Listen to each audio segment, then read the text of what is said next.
Ô Silva, dá uma chegada aqui, por favor. O que foi, Tito?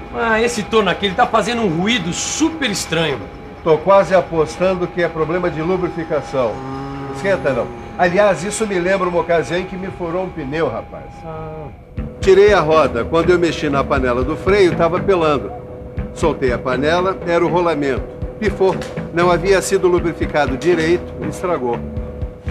Aqui, ou tem lubrificante de menos, ou colocaram o lubrificante errado. Vamos dar uma olhada.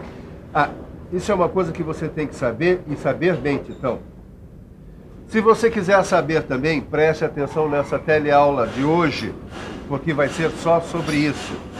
Na teleaula de hoje você vai ver os tipos de atrito e os problemas que ocorrem por sua causa, a importância da lubrificação, os tipos de lubrificantes e vai ver ainda como escolher o lubrificante adequado a uma determinada situação. A nossa teleaula está pronta para começar. Vamos nessa, que é hora de aprender. Olha, Edgar, eu acho que a gente tem que estudar tudo o que puder sobre lubrificação. Tem um montão de ligação de peças e sistemas de engrenagens que só funcionam direitinho se tiver uma lubrificação correta. Pois é. Mas só que antes de estudar o que é lubrificação, a gente precisa saber por que se lubrifica um motor, por exemplo, uma máquina. Por causa do atrito entre as peças. E você sabe o que é atrito? Atrito é o choque entre duas peças. Quando duas superfícies raspam e... Sei. Duas partes... Edgar, eu sei o que é atrito, mas é difícil explicar. Pois é, a gente sabe o que é na prática, mas na hora de explicar a gente se embanana todo. E você? Saberia dizer o que é atrito? Atrito é a resistência ao movimento entre duas superfícies em contato. É assim, Tito. Quando duas peças em contato se deslocam, ocorre o atrito entre elas. E mesmo que a superfície esteja lapidada, polida, retificada, sempre vai haver uma pequena reentrância, uma pequena saliência. Quer dizer que o atrito acaba causando problemas na peça, como, por exemplo, o aumento da temperatura. Mais do que isso, vai acabar ocasionando o desgaste da superfície, a corrosão. Esse friccionar, esse raspar de uma peça com a outra, vai fazer com que as superfícies soltem partículas que vão se acumulando, aumentando ainda mais o problema. E a lubrificação acaba reduzindo o atrito. É isso aí. Olha, eu vou simplificar ao máximo. É o óleo que a gente coloca na dobradiça da porta, por exemplo. Nas máquinas, o lubrificante vai reduzir o atrito, formando uma película de proteção entre as peças. Um lubrificante é uma substância colocada entre as superfícies para diminuir a resistência ao movimento. Bem, vamos tentar explicar isso melhor. Eu estou aqui numa indústria que produz lubrificantes e eu vim conversar com o Dilson, que é analista químico. Dilson, explica pra gente que tipo de trabalho vocês fazem aqui. Bom, aqui a gente testa os lubrificantes produzidos para ver se eles estão dentro do padrão de qualidade exigido. Nós estamos aqui, por exemplo, ensaiando os óleos no viscosímetro automático. Quer dizer que para cada tipo de lubrificante tem um ensaio diferente? Isso, claro. Veja bem, deixa eu te mostrar aqui. Os lubrificantes não são uma coisa só. Existem vários tipos, em forma de graxa, e esses aqui, tipos de óleos. Por exemplo, esse mais viscoso, esse menos viscoso. A grafita é um lubrificante, a parafina também. Então existem vários tipos. E para cada um desses lubrificantes existe um ensaio específico. Mas a gente pode dizer que um bom lubrificante tem certas características comuns. É isso mesmo. Então preste atenção e guarde bem. Um bom lubrificante tem que manter separadas as superfícies durante o movimento, ser estável nas mudanças de temperatura, não pode atacar, ou seja, corroer as superfícies metálicas e deve manter limpas as superfícies lubrificadas. Olha, Nildo, depende de como for montado o sistema, uma parte vai continuar raspando na outra do mesmo jeito. Mas é que existe uma espessura ideal para a película lubrificante. Olha aqui, ó. Essa é a altura de uma das partes rugosas que estão em contato, H1. H2 é a altura da outra parte áspera, essa aqui. E aqui, H, é a distância entre as duas partes. Nesse caso, a espessura ideal da película lubrificante tem que ser tal que preencha esse espaço todo aqui, ou seja, H é igual a H1 mais H2 mais H. Aqui está dizendo que, de acordo com a espessura da película lubrificante, o atrito pode ser atrito limite, atrito misto e atrito fluido. Figura, deixa eu ver. Olhando bem... Bom, vamos pensar um pouco? Bom, deixa eu ver. Lubrificação por atrito limite. É quando a espessura do lubrificante é muito fina e daí as partes ásperas das peças se encostam. Lubrificação por atrito misto. É quando a espessura do lubrificante é maior, o lubrificante é mais consistente, mas ainda as peças se tocam quando elas se movimentam. Lubrificação por atrito fluido. Só pode ser quando a espessura do lubrificante é maior que a aspereza das superfícies. E aí ele separa completamente as peças, uma da outra. Titão, quando ocorre o atrito fluido, a gente chama de lubrificação hidrodinâmica. E aí, nesse caso, a resistência ao movimento não vai mais depender do atrito entre as peças, mas sim da viscosidade do lubrificante. Silva, vem aqui comigo. Eu estava lendo aqui que os lubrificantes podem ser líquidos, pastosos e sólidos. Bom, líquido tudo bem, né? Nosso amigo óleo aqui. Pastoso é a nossa amiga graxa. Agora, sólidos são a grafita e as parafinas? Exatamente.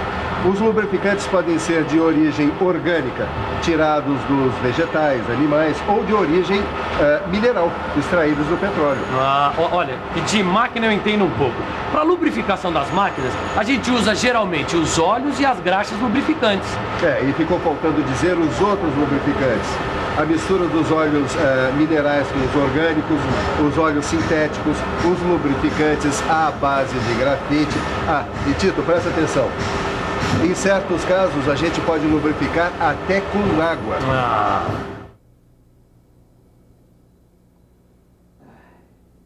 Obrigado, Gilson. Calorzinho aqui tá brabo, gente. Mas vamos lá. Óleos minerais. Eles são muito usados porque eles são baratos e oxidam pouco. Eles vêm principalmente do petróleo, não é, Gilson? Eles são extraídos principalmente do petróleo e, em menor escala, do carvão, da pedra lignita e do xisto betuminoso. E eles podem ser classificados de diversas maneiras, não é? Isso mesmo. No caso dos óleos lubrificantes, a classificação mais utilizada é pela viscosidade. E como é essa classificação pela viscosidade? São duas: o grau de viscosidade da SAE e da ISO. O ISO é usado para a classificação dos óleos lubrificantes industriais e SAE para os óleos lubrificantes de automóveis. O que é viscosidade do óleo? É essa propriedade aqui. No caso do óleo utilizado em fusos, ele deve ser de alta fluidez. O óleo utilizado em máquinas, de média fluidez. E para câmbios tem que ser de baixa fluidez. Eles têm viscosidades diferentes. Vamos ver?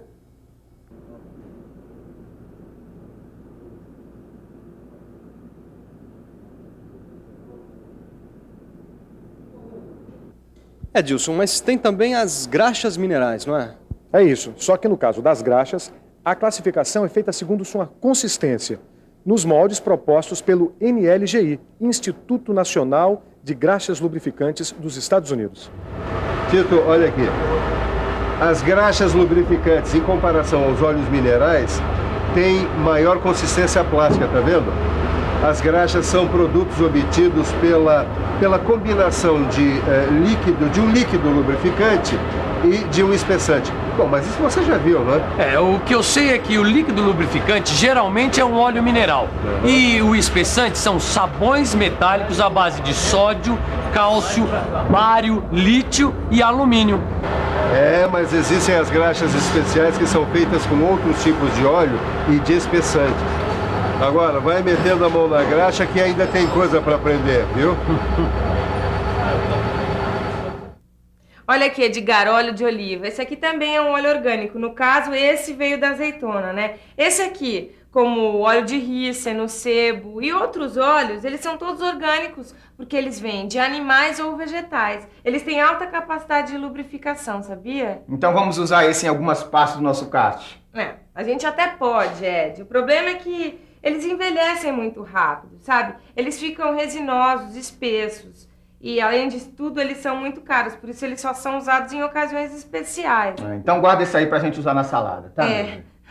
Mas acontece que ainda existem as misturas de óleos orgânicos e minerais, os lubrificantes sintéticos e os lubrificantes grafíticos. Mistura de óleos orgânicos e minerais. Lubrificante sintético, lubrificante grafítico. Bom, sobre isso nós temos uma fita aqui, ó. Vamos assistir junto. Fique por dentro.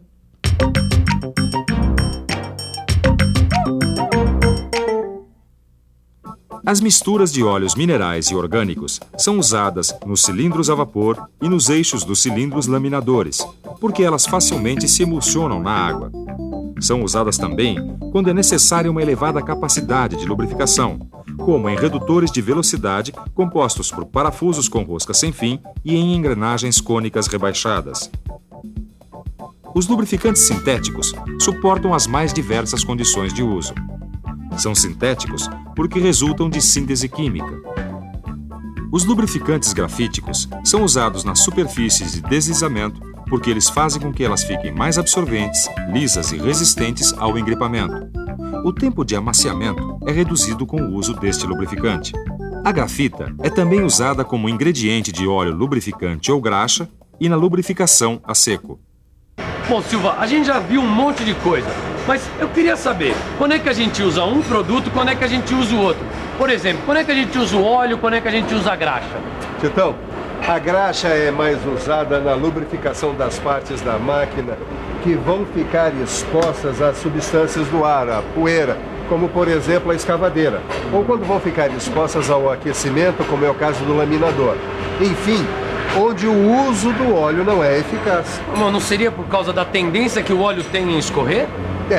A graxa não escorre. O óleo, Titão, ele é mais usado na lubrificação de máquinas com mecanismos mais rápidos, delicados, máquinas a vapor, motores de combustão interna. Não, tudo bem, Silva, tudo bem. Mas eu queria saber quando é que eu uso um tipo de lubrificante adequado para uma determinada máquina. Profissionais técnicos, mecânicos, engenheiros, pesquisadores fizeram vários testes e observaram qual o melhor lubrificante para os diversos tipos de máquinas e para o trabalho em determinadas condições, temperatura, atrito. Todas essas observações foram reunidas em tabelas. Daí que você não precisa inventar a roda todo dia. É só consultar. Olha aqui. Essa é uma tabela para graxas. Você tem aqui a máquina ou sistema que você quer lubrificar. Nessa outra coluna, o ponto de gotejamento mínimo da graxa e o teor máximo de água que ela pode ter.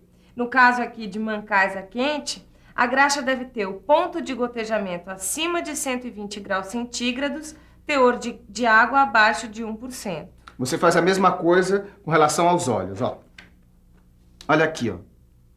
No caso de mecânica fina, nós temos que usar óleos com ponto de fulgor 125 graus centígrados e viscosidade de 1,8 a 20. Assim, fica fácil você escolher o melhor lubrificante para as máquinas e para as situações que você vai enfrentar pela frente. Titão, que tal uma limpada geral na máquina e avisar que já pode ligar? Deu para perceber que uma má lubrificação pode causar um problemão. É verdade. Um profissional da mecânica deve saber bastante sobre lubrificação. Tá? O desgaste de uma máquina mal lubrificada é muito grande. E você aí em casa, enquanto a gente liga a máquina aqui, que tal você se ligar na revisão? E atenção, se liga aí que é hora da revisão. Na teleaula de hoje, você pôde conhecer os tipos de atrito presentes na lubrificação. Viu também que a lubrificação é fundamental para o funcionamento das máquinas porque reduz o atrito.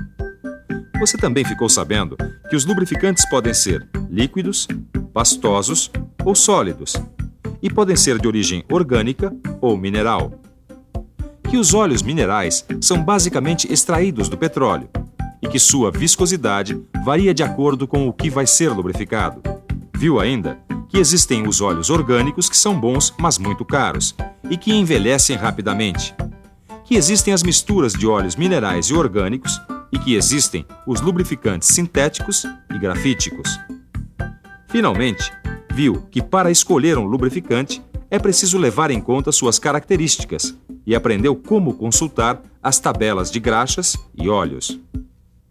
A lubrificação é um assunto muito importante, não acaba por aqui. E você tem que conhecer os vários aspectos da lubrificação, tipos, quantidade de óleo, períodos de lubrificação, procedimentos anteriores e posteriores à lubrificação.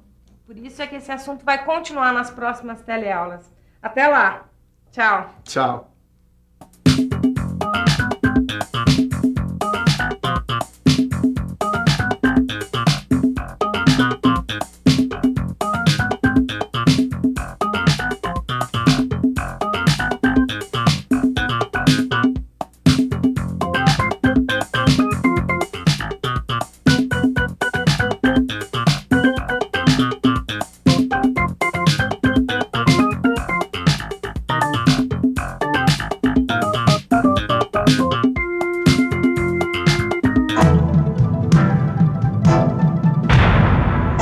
Telecurso 2000, um programa de educação do Sistema Fiesp e da Fundação Roberto Marinho.